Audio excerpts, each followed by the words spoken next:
Hello everybody and welcome to the final third, and today we're going to be doing our Premier League match week 5 predictions.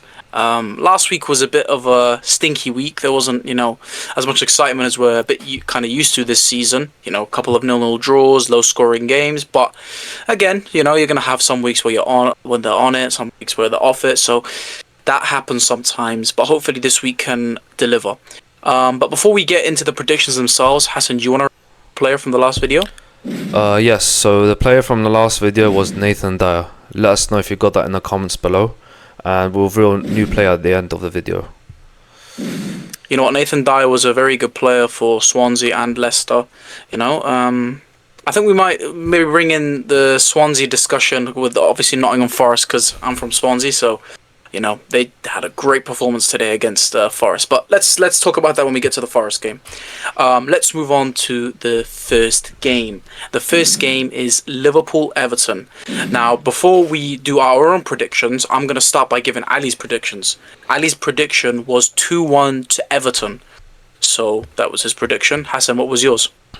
My prediction was 3-1 to Liverpool. Oh, sorry. Did I say Everton? I meant Liverpool. Sorry, I meant Liverpool. Yeah. My bad. Sorry. I was a bit confused there. I was like, he's going for Everton. It's a bit of a rogue choice. Yeah. Yeah. I went for 3-1 Liverpool. Liverpool somehow just doing it every single game now. There's, I'd say scraping wins, but not so much. I just think that they're quite unfortunate. They miss a lot of chances, maybe. But I do think they're a dangerous side. I think they just need to be more clinical. But they're still managing to win every single game, which is the most important thing. Only the elite teams, even after a bad game, they can still win every single game. And I think today Liverpool won against Atletico Madrid 3-2. So with a last-minute winner by Van Dijk. So it just goes to show how strong they are mentally, and even if they're on the back foot and stuff, they can still pull out a win out of nowhere. So I think that they'll do that against Everton, but I don't think in that sort of fashion, because I just think Everton are not as good, obviously, as the likes of Atletico Madrid and some of the other sides that Liverpool have played against. But I think they'll get a result, just because they are probably the best team in the Premier League right now, and they're currently on form and unbeaten in the Premier League. So I just think because they're in that form right now, I think that they'll win the game quite smoothly. I think Salah is a class player and he'll be a key player in this game. And it all depends on the team and how they play. Obviously Everton also a good side, likes of Dewsbury Hall and Jack Grealish and Iliman Ndiaye. Obviously very good players in that team. But I just think Liverpool, every position is world class for them. So I just think Liverpool will win the game quite comfortably. But you never know too much. This is football; anything can happen. But with how Liverpool are playing every single game now, it seems like they're winning every game, even with last-minute winners now. So that is my take. What about you, Carlos? I mean, I've gone for a 2-1 win to Liverpool, same as Ali. Listen, I think that it's going to be a closer game than people think. I think Everton carry a great threat, where obviously their attack is very solid and all that, and I think it's going to have to force Liverpool to be a bit more on the defensive side of things, because obviously, like we said, Grealish, Ndiaye and Dewsbury Hall as sort of the attacking players midfield. Obviously they got Beto up top as well, who's a good striker. They have a very strong attack and decent defense, and they have a decent team, but obviously Liverpool are just way better. Now, we talk about different clubs and needing players to embed. You probably wouldn't have expected the players Liverpool had bought to embed. Obviously, Isak only started his first game tonight, as we're recording on the Wednesday. And obviously didn't really have a great game. Wasn't really that influential. Obviously, you'd look at the price tag, but again, it's only the first game. Could probably give him a bit, kind of the benefit of the doubt. Wirtz looked better today, I'll be honest with you. I thought he looked very silky. I thought he looked good on the ball. He created some good chances. Maybe he's getting a bit unlucky with the finishing. His finishing isn't very goal just yet, but obviously Ekitike, he goals and made a big impact for them. And then obviously you got the fullbacks who are doing well, and like we said, they had a great transfer window, and I think even for them, it still takes time for players to embed. But like I said, I think it's going to be a close game, and I actually think Liverpool late winner in every single game this season. So I've gone for a 2 win for Liverpool. Now, moving on to the next game, it is Brighton versus Tottenham. And in this game, Ali has predicted Tottenham to win 3-1 away from home. So, what did you think, Hassan? I predicted 2-1. I just think that Tottenham, obviously not the best side right now. I just think sometimes they win like convincingly, sometimes against like the likes of Bournemouth, they haven't really had a convincing performance. I just think that right now they just need more form right now, because I think the last game they had, I don't remember who it was against, but I think they just managed to win 1-0, and it was an own goal. Villarreal. Yeah, it was 1-0, wasn't it? With an own goal. So yeah, I just don't think the performances recently for Tottenham have been great. And I still think they're a good side. I think overall they've made very good signings, but I just think right now they had a little bit of a power patch against like the likes of City and whatever. But I just think right now they've kind of shown, back to their level sort of thing. Like I just think Tottenham, they need to keep on playing better. I know that with a manager like Thomas Frank, they all start to get better and obviously start to play better as a team. But I think right now they're not consistent enough. And I think that they will probably get the win against Brighton. But I think if Tottenham do play well this game, they could potentially score more goals. Look, I think Brighton are also a good side, but I just think Tottenham just have more quality all around. I think Brighton do have a lot of good players in there. It's just with the likes of Tottenham, who's been signing key players, the likes of Kudus and Xavi Simons. I think those two players especially will help to bring those 2 goals especially, if not even more. But I just think I don't think Brighton will do enough to hurt Tottenham. I think Tottenham will get into their stride and start playing better games now. But yeah, that's my take on the game. But what about you, Khalis? I've gone with the 3-1 win for Tottenham. I think their style of play sort of fits into their hands. So Brighton's style of play fits into Tottenham's hands, right? I think that Tottenham obviously play a counter-attacking style of football. I think Brighton prefer possession, so they're going to try and be sort of camped outside their box and sort of trying to create chances, passing it around. They've got great midfielders. One of them being Belieber. We talk about him a lot. Obviously, wish he came to United, but that didn't happen. Good for him. I'm waffling at this point, but yeah, listen. Brighton, obviously, their style of play is something that is very bright in terms of go figure. Their name's Brighton. In terms of they attack and they like to keep the ball. Tottenham, on the other hand, they just like to defend.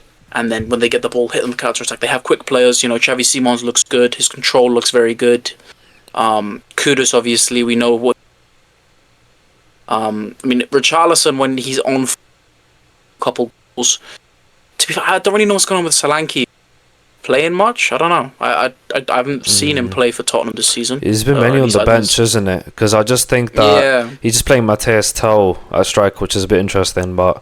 It is strange, it's strange. Yeah. Maybe for the pace purposes, you never know. Who knows, yeah. And obviously their midfield looks good. Bergwald looks like an upcoming superstar, so... Yeah, Tottenham... Listen, obviously they did only just beat Villarreal, but... I think they'll probably go to Brighton and win with the style of plays counteracting each other. So a 3-1 win I will go for. The next game we'll be looking at is Burnley versus Nottingham Forest. Ali's prediction was 1-0 to Forest. What do you think, Hassan? I've given the win to Forest as well, but I've given it 2-1. I just think there'll be a bit more goals in there, but I think, same result. I think Forest are a better side than Burnley. Burnley are a newly promoted side, and although they made a few good signings, I just don't think they're on the same level as Forest. Even though Forest have been going through, the struggles and stuff, especially with like losing the manager Nuno and getting Ange Postecoglou. And also, I think you've mentioned it today as well. Swansea have beaten Nottingham Forest, so yeah, that's like a great result for them. And I just think, after that, I think Forest will be obviously, heads down and not in a good state of mind. I just think that their dressing room will be a mess, for that game. So I don't think they will play the best, but I still think they'll win just because of their quality outshining Burnley. Look, I think losing Nuno has impacted the team a lot. They're not the same team as they were last season. A team that was fighting for European competitions and stuff. Just again European football, and I think that this season is going to be a bit more difficult. Especially with how things are going so far. It is tough not sacking a manager because he didn't get sacked. They just terminated on mutual terms. For a manager to leave mid-season is difficult for any team. Regardless of the team's doing well or bad. But usually, sometimes they do well from the start. But as it is with Forest right now, they're not doing well right now. So it's just I don't see them winning convincingly. But obviously, I still think they'll win. Just because I think Burnley have enough to win this game. Burnley, as you've seen, they've won against the likes of Sunderland, but so far that's the only good performance that I've seen from them. They did have 2 goals against United, but I think obviously United is a team with its own problems right now, and defensively that game we weren't good, so they got gifted 2 goals essentially, from our defensive errors. So I don't think they're a team that could hurt a team with their own attacking and play style, whatever. They're a team that just likes to go on the counter and just makes the most out of the opponent's mistakes and just on the counter and pressuring the defenders and stuff. But I just don't think Burnley will win, and that's why I give them 2-1 to Forest. What about you, Carlos? I've gone with a 2-0 win for Forest. Bearing in mind, I actually did my prediction before the Swansea result. If I'm going to talk about that game a little bit, listen, being from Swansea, it's very nice to see Swansea do well. Because, it's a very people club. It's a good thing. And listen, keep an eye out for them. I think they could be in contention for Premier League next season.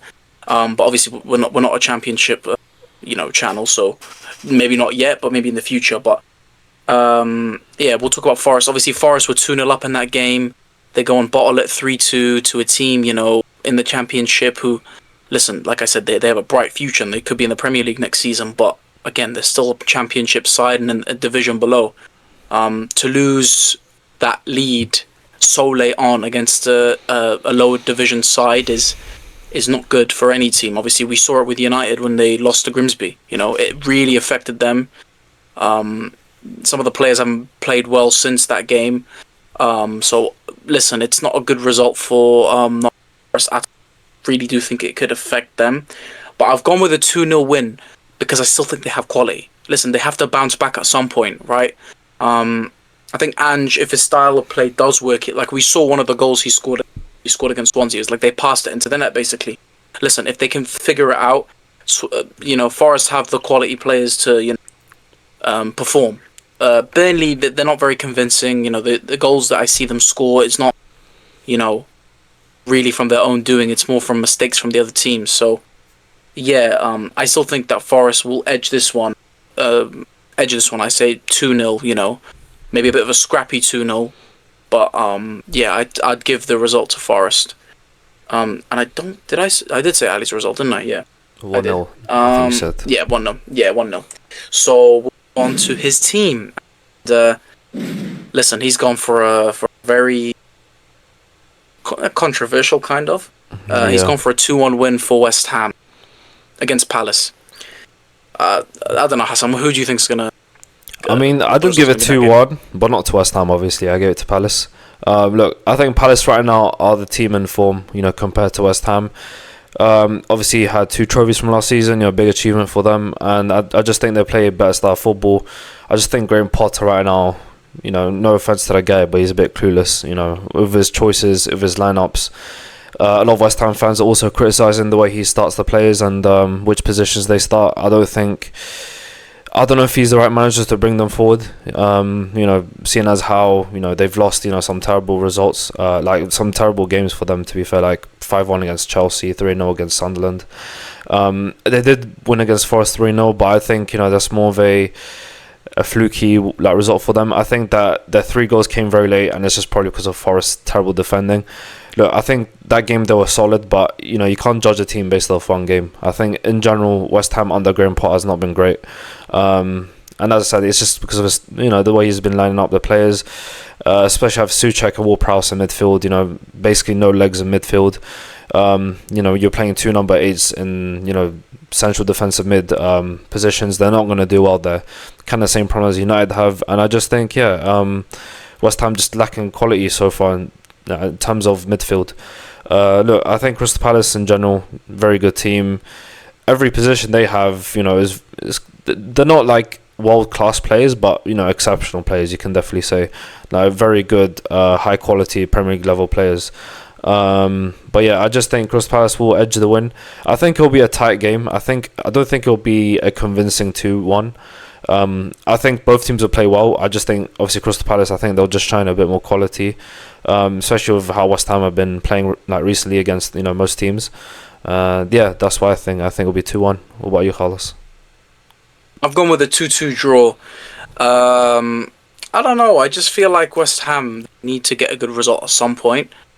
Obviously they did beat Forest 3-0, but Forest aren't doing very well themselves. So, I would say a 2-2 draw because, like you said, Palace will give them a game. They have good Premier League players, and Mateta, and we talked about Pino in the last one. He looks exciting. He looks good, but I think that they are sort of missing that defensive, stability. Listen, their midfield's good. The defense is decent, but I don't know. They're just not the full package just yet. They can definitely get there by making a couple more signings. Obviously, Guehi staying is a very good thing for them. I believe he's their captain. Yeah, he's a great centre back and he can perform very well alongside the other defenders they have. But I think West Ham, they more need this result more than Crystal Palace. I think that for Potter, he needs to get a result in this game in terms of just if you obviously don't get a result in this game, you're going to pile much more pressure. With the selections you're doing, you're already piling pressure on you. Obviously, Thomas Suchek isn't available for the game, so he has to probably start Mateus Fernandes or Magisa in midfield. That's how you say Magisa. Yeah, he's got to start one of them in midfield. Like in terms of Magisa, he's a defensive midfielder, so you play him there. And Ward-Prowse is just not inspiring me. And you've got better players in your team. You can play Paqueta, you can play Bowen on the wing, and then he had two strikers on the bench last time. So I just think that he needs to sort of utilize his depth in terms of don't have two strikers on the bench. Then what's the point in having two strikers, right? So obviously, for me, if I was a West Ham fan, I'd probably rather start Callum Wilson right now because he's looked very good in his first couple of games. But that's kind of why I've gone for a 2-2 draw. I think if he starts the correct team, which again, that's a major if because he looks, as you said, clueless. Yeah, I've gone for a 2-2 draw. We move on to the next game, and that is Wolves vs Leeds. Now, Ali has gone 2-1 win for Wolves. What have you gone for? I've gone for 1-1 a draw because I just think both teams right now, like, no offense to them, but I just think they're probably the two worst sides in the Premier League right now. Just both very uninspiring teams, and teams that have not been playing to the maximum of their ability. I just think Leeds, obviously did very well in the Championship last season, but I think as they've made that step to the Premier League, they've been struggling for a while now. They haven't really had great results here and there. They've had one win against Everton, but late minute winner and stuff, but with a penalty, I think. But it's just, yeah, Leeds in general just haven't been great. Wolves, same thing as well. I don't think they've won a game yet, from what I know. I think they've lost every game. They've lost all their games, yeah. Yeah, so I think Wolves right now are probably in a worse situation than Leeds, but I do think Wolves are the better side. They've been in the Premier League for more consistently in recent times, and they haven't performed that badly. But I just think obviously they've lost big players, Ait Nouri and Matthias Cunha, and those are the two players kind of keeping them afloat in the Premier League, especially Cunha. Cunha had a very good season last season, so I think he was probably the main man for them. And obviously when you lose a player like that, the whole team kind of just disintegrates. They're not the same team anymore. But yeah, I just think I do see why Ali's gone for a 2-1 win to Wolves. I do think they are the best side of the two, but I just think that both teams right now are struggling, and they're both kind of struggling for goals in general. So that's why I think that will be a very tight game. It could potentially be a 0-0, very boring game, but I think it'll be a very tough game for both teams. So that's why I've given it 1-1, because I think each side will score, but I don't think one side will outshine the other. So that's why I've given it 1-1. What about you, Carlos? Gone for a 1-0 win for Bit of a tongue twister there. Yeah. I believe that Wolves really need this win, like, for their fans. It's at home. It's against Leeds, like you said. Probably, those two are probably the sides that aren't performing very well so far at the start of the season. Listen, Wolves really need this result. They've lost 4 games in a row. If they lose 5, it's not going to look good for them at all. Like, there's a run of bad form, and then there's losing 5 games in the like, that is relegation form. And I mean, they can come back still, but after 5 losses in a row at the beginning of the season, it's not going to be good for them. So I'm backing them to win 1-0. I'm not saying they're going to be very convincing. I'm saying it's going to be a scrappy game. Listen, don't count Leeds out, but I think that Wolves really do need this win, and they have players that can do something. They have brought in replacements for the players they sold over the summer. They need to perform, and I think it's more pride than quality. I think they need to do the Wolves fans, good in that game. They need to get a result. So that's why I've gone for a 1-0 win. We'll move on to the next game. Manchester United vs Chelsea. Listen, we'll go with Ali's result prediction first. He's gone for a 2-0 win for Chelsea. Fair enough, I guess. Yeah, what do you think, Hassan? Look, I've gone for a bit of an optimistic score, mainly because it's at Old Trafford. I've given 2-2 draw. Look, with recent performances for us, I think that it'll be quite ridiculous for me to assume that we'll win.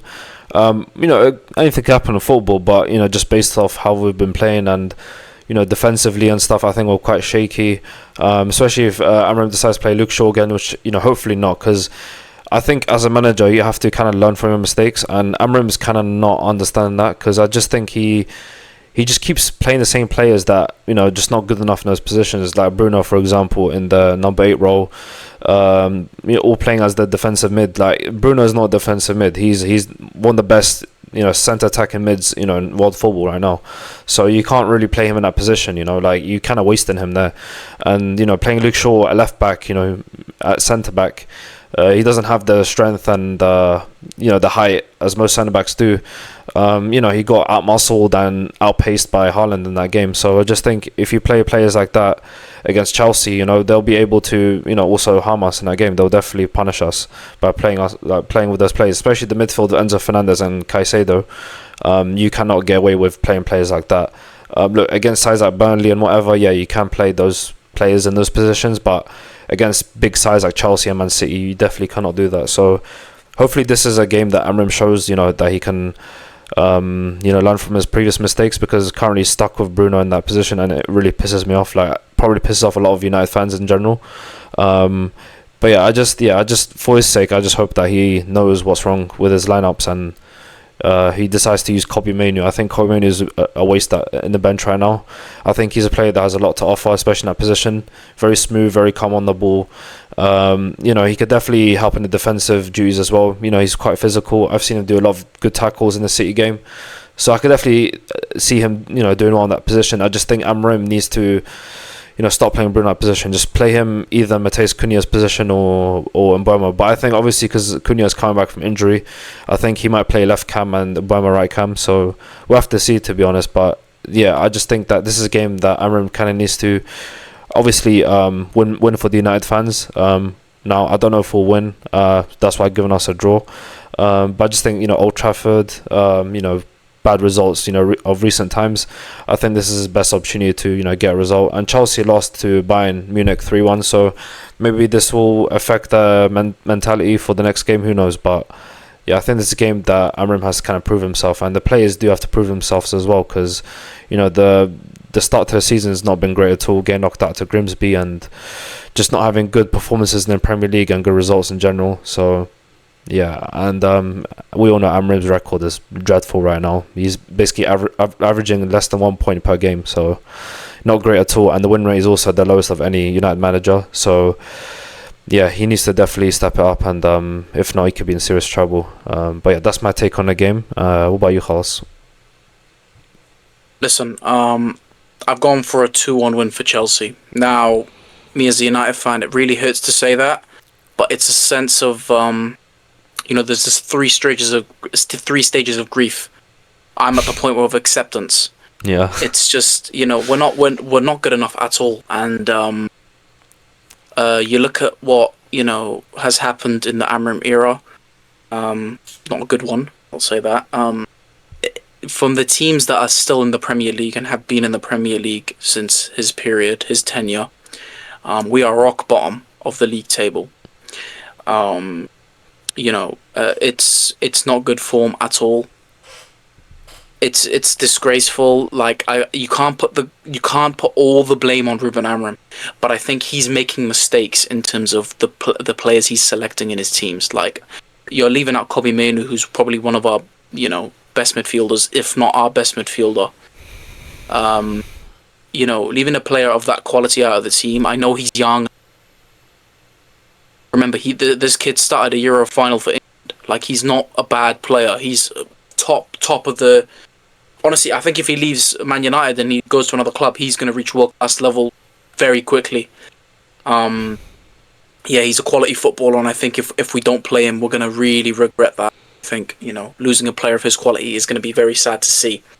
What do you think the midfield judge should Bruno? If I'm honest, I wouldn't play Bruno with Kobbie Mainoo. I'd play Kobbie and Ugarte, I think. Even though that's the two players that played against Grimsby, I think that's the most balanced duo, in my opinion. Probably at the moment. Listen, I think some people are really harsh with Ugarte. They say he's, terrible and he can't do anything. Listen, I thought he was decent. I mean, some of the moments where he looked shaky were when, our centre-backs would pass the ball to him and he's getting pressured by two players. It's not really on him. I thought he won quite a lot. And listen, I think he's a decent player. I'm saying he's going to be the best, defensive midfielder. Like I said, I think he's a squad player who can, come in when we need him. But I think at the moment he's the best defensive midfielder we have. I think Casemiro has no legs at all. Against that, like you said, the Casido and Enzo, we could get run over if we had Casemiro. Right now, obviously, he's got it. That's fair enough. So in terms of the midfield, that's it. But I'm going to look at the Chelsea side of things. They did lose 3-1, but they probably, the result's a bit harsh on them. Obviously, Bayern Munich have Harry Kane, who's a quality footballer, and, he clutched up for Bayern. I think that Chelsea are going to come, and maybe not dominate, but I think they've got quality players in Cole Palmer, and I've got a really strange feeling Garnacho's going to do something. He's going to come back to Old Trafford, either get an assist or get a goal, and I think he's going to celebrate, and he'll love it. I hope not. I agree. I hope not. I hope we win, but obviously it's one of those things where, like I said, acceptance is the stage I'm at. We're not good enough. Our players aren't performing at the right level, at the right, you look at all our players individually, I think, they're all very good players individually, but as a team, we just don't seem to work. Could that be the formation? Could that be the tactics? Could that just be mentality? I don't know, man. It's been going on too long it to be on the manager. It's just a constant cycle, and I don't want to go through the cycle of sacking a manager again, making mistakes like that. So, yeah, I'm going to go with the 2-1 win for Chelsea. Hopefully not, but that is my prediction. We'll move on to the next game versus Brentford. Ali's gone for a 2-1 win for Fulham. What do you think, Hassan? I've given a 2-1 win to Brentford. I think Fulham, interestingly, have not been as good as I hoped they would be. The previous games, they've not had impressive performances, to be fair. I think Brentford have looked better than them in recent games. I think Brentford has actually kind of exceeded a lot of people's expectations. When they lost big players such as Mbeumo and Wissa, people expected them to not do well and kind of fall off a lot. But they've had impressive wins. I think they had a good performance against Chelsea as well. So I think that with a team who's actually not doing too bad, then I think against a team like Fulham who's not been had the most inspiring results. I think against Leeds, for example, they just managed to win by an own goal, which is it's not an impressive result for them at all. So yeah, I just think Fulham, although they've had decent performances against teams like Man United, look, anyone can beat Man United at this point. So I'm not even gonna give that as a good point for them or whatever. But it's just I think that Brentford, they're a side that can do some damage to a lot of sides. Obviously, they were weakened from last season's transfer window, but I still think they're a decent side. And just with the way Fulham playing and stuff, I don't see them doing well against Brentford. Look, Fulham do have a lot of good players. I think Josh King is a good young talent. Emil Smith-Rowe is a good player as well. Raul Jimenez as well, proven Premier League striker. But I've seen Fulham play and it's just not inspiring enough. Look, I think the second half they usually play better. I think that's what they did against United. I think second half they start coming to the game, playing a bit more better football. But I just think Brentford are probably the more dangerous side on the break. So, because they're a team that love to counter, obviously. So I'd probably give it to Brentford in that case. What about you, Carlos? I've gone for a 2-0 win for Fulham. Now, like you said, Brentford have really exceeded expectations. Like, the players have come in. They call them Liverpool B team. Carvalho, Henderson, Kelleher, and I think that the centre back they have, is it Van de Brugge? They also knocked out Aston Villa from the Carabao Cup, so you got also take that into account. Yeah, listen, they're a decent team. They're a decent team. They've done better than what I expected, and my prediction for them getting relegated is probably looking quite stupid right now. But listen, there's still a long way to go. Things could still change. But I think that Fulham, like you said, they haven't been very convincing in any of their games. Obviously, the last game they won by a last-minute own Leeds. But I think they have the quality. I think they have the attack to really hurt Brentford. Now, we talked about their goalkeeper Kelleher being fantastic and all that. But I think the Brazilian player they brought in from Shakhtar Donetsk, Kevin, he was really, really sort of inspiring, and I thought he looked very, very good in that game.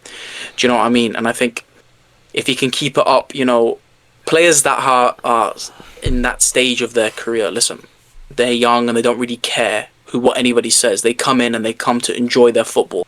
So he's coming and looks like he's having a good time, Looks like he's playing in Brazil, just having a good kickabout with the lads. But yeah, listen, if a player like him can perform week in, week out, with the skillfulness he has, he's very direct, quick, as a lot of Brazilian players are known to be.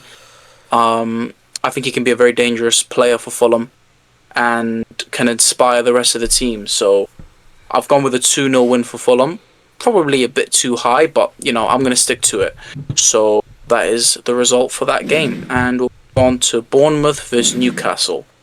Ali's gone for a 3-2 win Bournemouth. What do you think, Hassan? Yeah. I've given 2-1 win to Newcastle. I think Bournemouth obviously they play more attractive style football maybe than Newcastle, but I think Newcastle play good football. Especially the midfield, very strong midfield. Tonali, Bruno Guimaraes, and who else? Who's the midfield? I'm zoning out. Joe Linton as well. Yeah. I feel like especially those two that I mentioned first, very good midfielders. They can fit pretty much to most teams in the Premier League, but bar from Chelsea probably, I'd say. Liverpool maybe as well, but I think in general that midfield is very strong. Probably top 3 strongest midfielders, like in terms of the teams in the Premier League. And I think the signing of Altamada as well is a good sign for them. I think he scored his debut as well, so good start from him. And if he can keep scoring goals, I think this is a game that he can really start to show off his talent. He's very tall, very good on the ball for someone that tall as well. As it was with Isak as well. But I think he's even taller than Isak, so I think he'll probably be more useful in crosses and stuff. But I think Newcastle are a team that like to play more passing about and stuff. They're not a team that likes to cross that much, from what I know. I think they did score a goal from a header last game, but I think Newcastle will probably dominate. I say for most parts of the game, just because of the midfield. Look, I think Bournemouth are still a good side, and I just think against bigger sides like Newcastle, they'll struggle.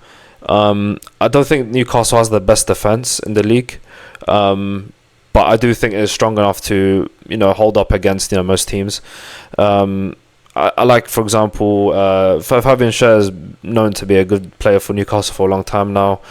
Dan Burn as well, he's had a good comeback in Newcastle as well. He wasn't in the team for a while, but then now he started for like the past couple of seasons. He's been very good for Newcastle.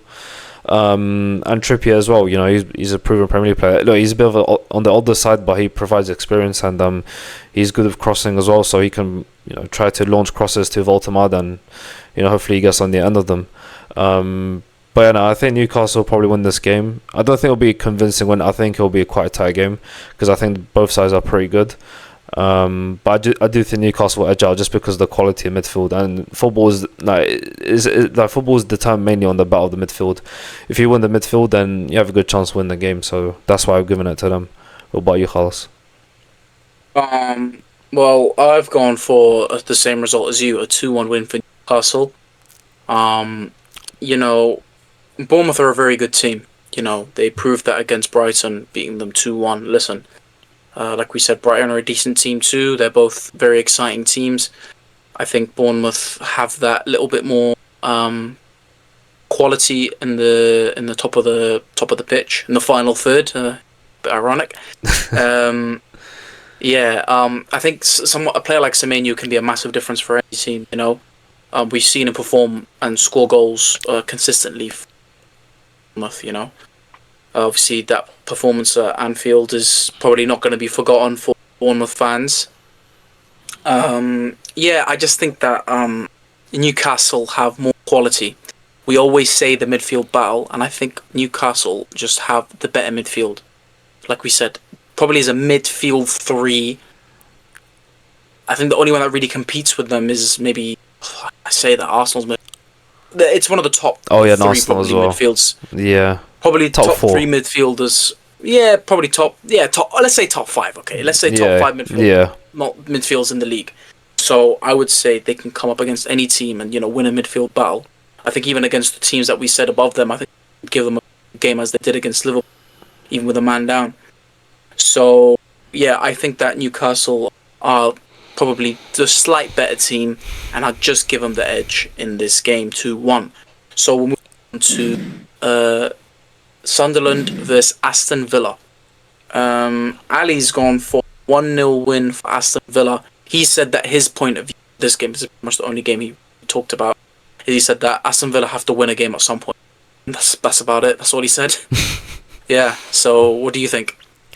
Look, I think Aston Villa have not had a good start to the season, and obviously getting knocked out to Brentford as well was not a good result for them. Look, I think Emery's in quite a bit of trouble and pressure now. I think he's not. There's not the start that he probably hoped for, but I mean, most people will not be surprised because they've not been ambitious enough in the transfer window.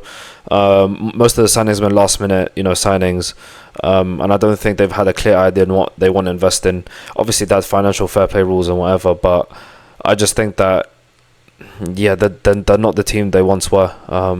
They're lacking a lot of quality. The way they play football is not inspiring. Just not a team that is, running on confidence right now. And I think Sunderland is the opposite of that. I've given them a 1-1 draw as a result, but that's mainly because I think Aston Villa's defence is probably their strong point, especially with Amy Martinez in goal. I think it keep them in the game and give them a result, at 1 point at least. But yeah, I just think Sunderland right now is the team that you would probably give the win to, which is why Ali probably gave them the win, just because Sunderland just seem more inspiring, running more in confidence and playing better football. I just think Villa not up to it, and they do need the win to be. I mean, did Ali give them the win to Villa, or was it to Sunderland, by the way? To Villa. Villa. My bad. Yeah, but I don't know. I would only give the win to Sunderland just because I think they are playing the better football. And I do get what he's trying to say by, they need the win and everything, but you might need the win, but are you actually going to fight hard enough to, get the win? And I don't think Villa has the fight in them to get the win, just because they haven't shown that all season. Look, maybe I might be wrong, maybe they'll win, but I just think Sunderland are the team, you'd bet on to win. And yeah, that's why I gave them 1-1, because I just think it'll be, Villa have slightly more quality, they have a bit more Premier League proven players, but I think Sunderland just playing more confidence, just playing better football now. So that's why I give it 1-1, because I think it'll be quite close. What about you, Carlos? I've gone with the 2-1 win for Sunderland. Now, listen, I get Ali's point of Aston Villa need to win at some point. I don't think that will be this game. Maybe I'm wrong, I think the Sunderland fans have been sensational since, Sunderland have been back in the Premier League, and the players have, reacted to that and performed very well this season. Again, even that performance away at Crystal Palace, a 0-0 draw, taking that away is very, very good for them. Again, Aston Villa kind of look like they're on their knees and just, they don't look very threatful, if that's a word. I mean, I saw the game sort of against Brentford in the Carabao Cup. Again, they had a couple bright sparks, and to be fair, Sancho looked good. Harvey Elliott, the signings they made late, but because they made them so late, it takes time for these type of players to embed, right? So for me, I think Sunderland's players have had a lot of time to embed and sort of come more squad, and we can see that they're working very hard for each other. The goalkeeper looks fantastic. Obviously, it's probably a game that will probably be about goalkeeper versus goalkeeper. I mean, Martinez also had a great game in the last game too. So, again, I think that Sunderland have, just leadership probably a bit more than Aston Villa, because I think Xhaka makes a massive difference, and I believe he's like captain already. Yeah, he's a quality player, great leader. We saw what he did at Arsenal, what he's doing now for Sunderland. So, yeah, I'd give the win to Sunderland just 2-1. So on to the final game. And the final game always seems to be the game of the week. And this one's a very exciting one. Probably more exciting than the last couple of weeks. Arsenal versus Manchester City. There's been a bit of a rivalry going on for the last couple of years. Obviously, Man City fell off a little bit, but previous to that, it was like Arsenal versus Man City for the title last couple seasons. Ali's gone for a 3-1 win for not Man City, for Arsenal. Gone for a 3-1 win for Arsenal. What is your result prediction for the game? I've given Arsenal the win, but I've given them a 2-1. I don't think they'll put 3 against City, just because I think City obviously have Donnarumma now. Donnarumma's an outstanding goalie. He made some incredible saves against United. I think he'll keep them in the game, but I think Arsenal right now are just a better team on form. Look, City might have won 3-0 against United, but I don't think that scoreline it doesn't have the full picture of things. I think that obviously Man United are just struggling right now, and it was just 3 stupid defensive errors. I think those 3 goals can be scored by most teams in the Premier League, if you give them those chances. But I just think I think Arsenal obviously are the better side. They made better signings all around than City. I think we gave them second best in the transfer window of all the Premier League teams. So I think those signings will come into play. Obviously, Gyökeres, Madueke, who's been pretty good. He was kind of written off by a lot of fans, especially when he was first signed to Arsenal. I think a lot of people wrote him off and said that he's not going to be good, whatever. But I think he came in at the perfect time with Saka's injury, so I think he'll be very important. Eze as well, can come in and help out, and even Martinelli as well. Martinelli last game against I think it was which team was it? Athletic Club, yeah. He came on and had a good performance, came on as a sub, had a goal and assist. So I think, players like that, that's exactly what we need. That's what Arsenal fans needed, they just needed another player like that to, build competition with Martinelli, such as Eze. Eze's a class player, but obviously, sometimes you do need a bit of competition in those positions, so, the sub can come on and think that he can make a difference and whatever. Because I think there was a point where Martinelli just wasn't having good games, and that's why they needed to have a bit more competition at position. I think he's a player that's underrated and kind of overhated, in my opinion. He had some very good goals last season, very important goals, especially against Real Madrid. I think that solo goal, that run against, I think it was one of the defenders, I forgot his name, is that Garcia.